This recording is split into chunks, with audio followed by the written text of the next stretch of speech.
Grand de presque 150 km² et peuplé de 108 000 habitants, le district de Rivière-du-Rempart est à double vocation. Agricole d'une part avec essentiellement les plantations de canne à sucre et touristique d'autre part. Grand-Bay, Père-Hébert, Cap-Malheureux et Grand-Gobe, qui longent les côtes du nord et du nord-est, sont des lieux incontournables. Le district compte 85 706 électeurs répartis dans 19 villages. Un représentant par village sera élu au conseil du district, sauf pour ceux ayant plus de 8 000 électeurs. Ces villages, qui sont Goodlands, Grand-Bay et Rivière-du-Rempart, auront 2 représentants. Rivière-du-Rempart, qui doit son nom à l'embouchure de la rivière qui traverse le district, est spéciale.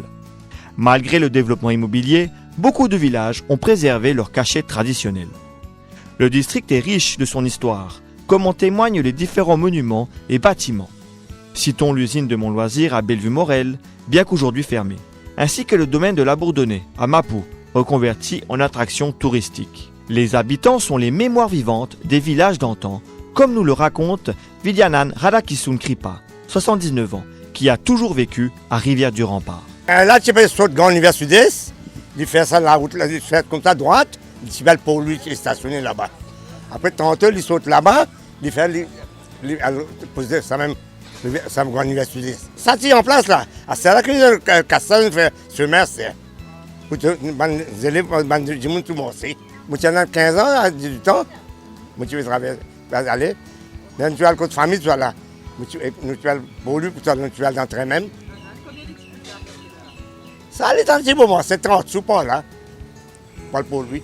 Dans les stations balnéaires, on note la présence de nombreux hôtels, bungalows, résidences luxueuses et complexes commerciaux. Ce sont les gagne-pains de nombreuses familles. En cette période post-Covid-19, certaines stations balnéaires restent malheureusement désertes, au plus grand dam des commerçants de la région. Là, actuellement, là, ligne tombée, comment comparer avec moi avant. C'est avant que tu venais là, on plein de clients là. Faut pas gagner de même que tout. Quand on trouve clients un peu là, mais que moi ici dans l'hôtel, soit là, quand on travaille à l'hôtel, tu as une promo, mais là, on a travaillé une vidéo, on a fait un travail, on va payer un client là aussi. Mais côté touristes, touristes pas même du tout ici. Catamaran aussi, moi, des Mauriciens qui peuvent aller. Nous sommes avec Mauriciens même, mais pour le moment, 70% de travail est tombé pour le moment. Côté la lumière, les chemins. Sur le chemin, trop cassé. Souvent, tuyau cassé, chaque 3 semaines, tuyau cassé. Et là, il y a une le chemin ici là. Chaque samedi, il déborde. De là, il traîne jusqu'à ici. Pour Andy Lafleur, travailleur social de la région, le développement est certes important, mais il ne faut pas oublier l'aspect social. Il s'inquiète aujourd'hui des fléaux qui guettent les jeunes. Le problème, c'était la drogue. On avait tout le temps porté la drogue. Et puis, nous avons un problème vraiment pauvreté, qui Covid a mené, qui vraiment il a du monde dans les besoins comme touristes. C'est un fléau qui passe le nous du fait, mauvais quartier, parce que tout, trois quarts de jeunes qui sont touristes. Mais là, il est vraiment difficile. Je suis content qu'il nous la place, il vient en histoire. Par exemple, moi, tout le monde connaît, Grand-Bay, c'est histoire l'île Maurice. Et nous, sécurité pour nous touristes. Et puis, sauve-nous, bonnes jeunes. Ici et là, dans les différents villages, les problèmes se ressemblent. Si en termes d'activité, les villageois s'estiment chanceux, ils veulent aussi que les autorités s'attaquent aux problèmes récurrents tels que la fourniture d'eau. Parfois, quand on peut dormir, de l'eau là couler, il y a temps, mais nous ne connaissons pas combien il y a temps. Nous avons bien tigit, mais ça nous a un grand problème. Il y a un chemin qui est chose qui est cassé, il y a des côtés qui sont l'herbe. Mais avant, à l'époque, il y avait une équipe qui peut travailler, l'équipe du district council, soit village hall. Mais ça, tout cela disparaît.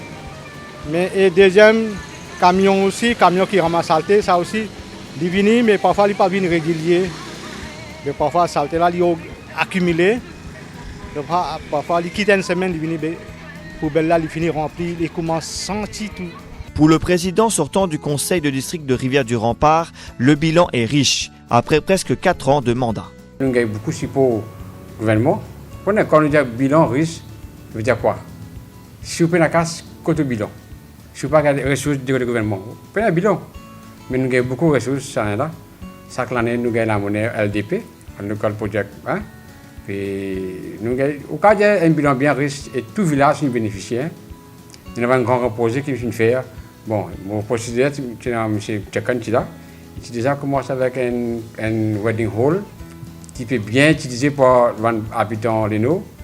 Quand Mouyao, ça Hollande finit beaucoup de 2021. Qui tout veut quand tu fais un peu là, un jour qui vient c'est pour moi, il y a un l'amour, le gars ça vous servir.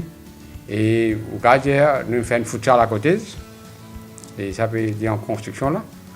Bientôt pour ça, nous faisons un projet qui peut faire dans rempart, un wedding hall. Ça c'est financé par le gouvernement et nous pouvons lancer un tender très prochainement.